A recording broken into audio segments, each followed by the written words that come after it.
Kasus COVID-19 di kota Tasikmalaya masih ada dan terjadi peningkatan.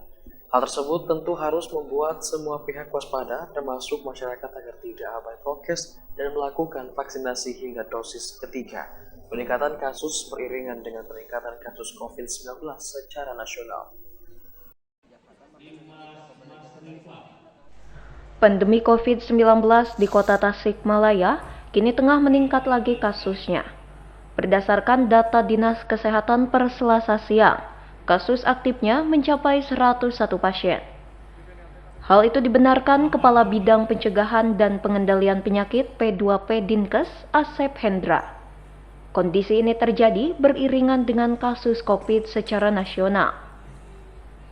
Di kota Tasikmalaya, penambahan kasus positif masih fluktuatif. Penyebabnya, apakah karena perjalanan luar ataupun yang saat ini menyebar adalah virus COVID varian baru seperti XBB yang belum diketahui pasti pihaknya. Asep pun belum bisa memastikan apakah di kota Tasikmalaya ada varian XBB ataupun bukan. Gejala di kasus saat ini sama seperti kasus sebelumnya, rata-rata batuk pilek.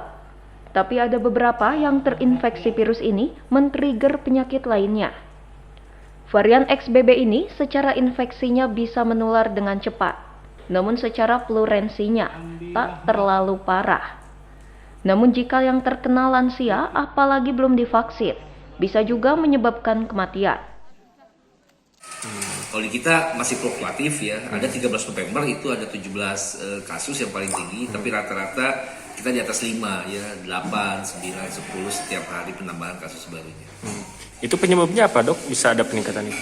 Iya, kita belum memeriksakan strain dari virusnya seperti itu gitu ya. Jadi kita belum bisa memastikan apakah ini strain yang baru ya. Tapi peningkatan ini seiring dengan penyampaian dari Kemenkes kaitannya XBB, varian XBB sudah ada di Indonesia.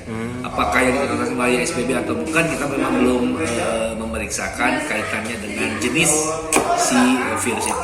Tapi kalau misalnya yang ada kasus sekarang, itu gejala-gejalanya apakah sama seperti dulu atau? Iya, untuk gejala itu memang sama ya, memang sama ya, rata-rata itu batuk pilek. Tapi juga kita menemukan ada beberapa, jadi terinfeksi virus ini men-trigger penyakit lainnya gitu, gejala-gejala lainnya diderita setelah diperiksa ternyata positif COVID-19 juga gitu. Jadi Asep menambahkan, pihaknya mengimbau kepada masyarakat untuk mengikuti vaksinasi, terutama untuk lansia yang mempunyai komorbid. Lansia dengan kondisi seperti itu sangat riskan jika tak divaksin. Kemudian, protokol kesehatan tetap diterapkan. Muhammad Asbi, Radar TV melaporkan.